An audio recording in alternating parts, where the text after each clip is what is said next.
Bonsoir, bonsoir, bonjour, c'est RD Congo Basango Télévision.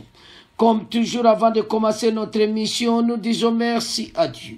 Nous disons merci à nos chers abonnés et téléspectateurs qui nous suivent partout dans le monde et en RDC. Bande Konanga, soyez les bienvenus. À la une, chers téléspectateurs, évaluation de l'état du siège. Suivez l'interview de Julien Paluku Bande Konangai.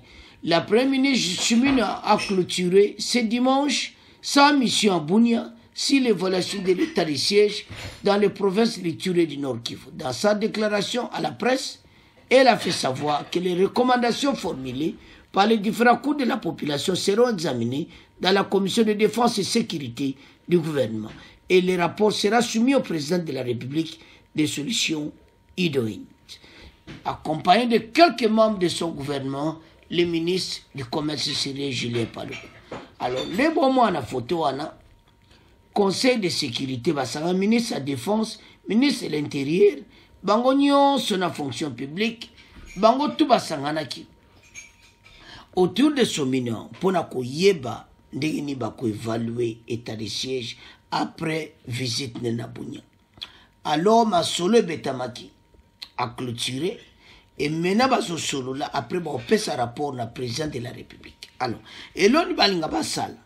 État de siège qui ne côté ti et aussi la kalati. Mais balimba sala moi ba relax, ya moi ba bloquer belé. Ya que ne côté là si ça va ou pas. Donc yango nde mission na ya. Alors toyoka nano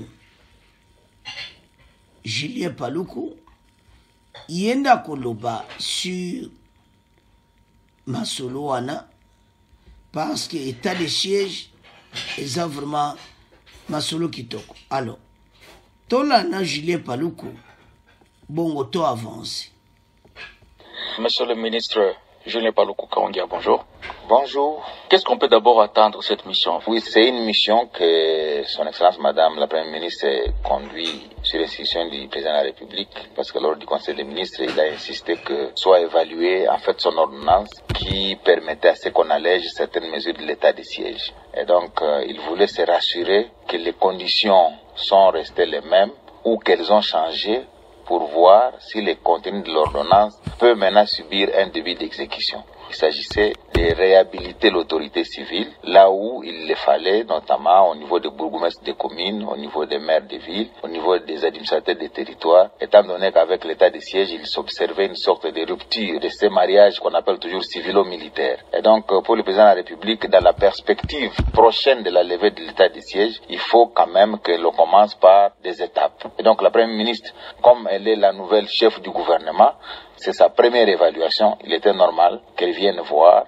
ici à Goma et à Bunia les données qui ont changé pour permettre de proposer au président de la République les dernières mesures par rapport à l'état de siège au Nord Kivu et à Ituri. Il y a un terme qui revient toujours. J'ai même entendu la Première ministre revenir sur ça, des mesures d'atténuation. Ça veut dire quoi? Oui, nous avons adopté un conseil des ministres deux types de mesures. La première, l'assouplissement de l'état de siège, c'est ce qu'on appelle mesure d'atténuation.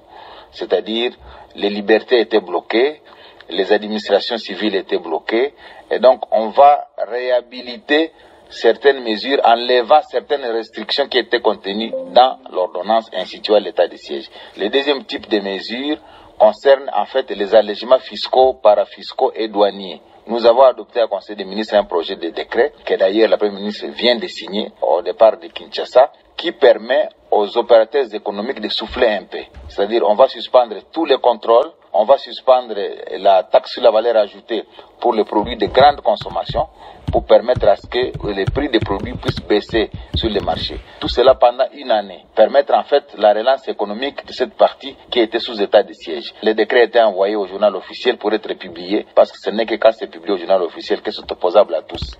Et que les opérateurs économiques et la population sentent vraiment l'impact des mesures que le gouvernement vient de prendre pour alléger la fiscalité dans cette partie de la République, particulièrement dans les deux provinces sous état de siège qui ont longtemps souffert. Donc, quelque part, le gouvernement au niveau de Kinshasa et aussi certains acteurs au niveau de la province, vous ne parlez pas encore le même langage, puisque ici, il y a une tendance de vouloir que l'état de siège soit levé maintenant. Est-ce qu'il n'y aurait pas, selon vous, certaines résistances par rapport à ces plans de mesures d'atténuation? Non, moi je ne peux pas entrer dans les secrets de la Première ministre et du Président de la République. Nous sommes venus recueillir les éléments, on a reçu l'Assemblée provinciale, on a reçu la société civile dans toute sa diversité, on a reçu même jusqu'aux conseillers communaux, les confessions religieuses, les mouvements citoyens, les conseils provinciaux des jeunes, l'association des mamans.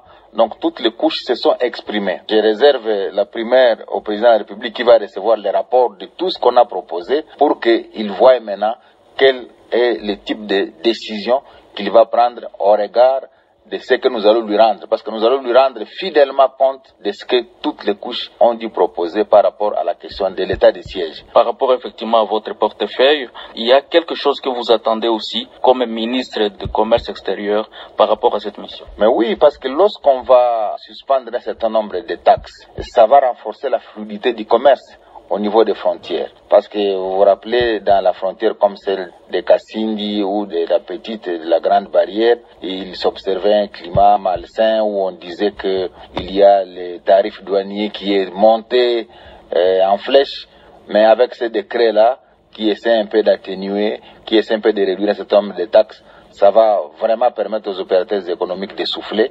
Et donc l'activité commerciale va être intense, et c'est la population qui va en bénéficier.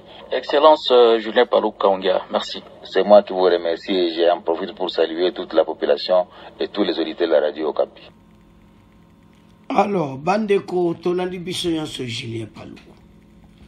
Donc sozo talango omona clairement te bazolinga ba état de siège va relaxer yango, c'est-à-dire ba promesse bazonga, ba maire bazonga, mais côté gouverneur ne kotikala nanu parce que toza nanu bitumba nanu eza.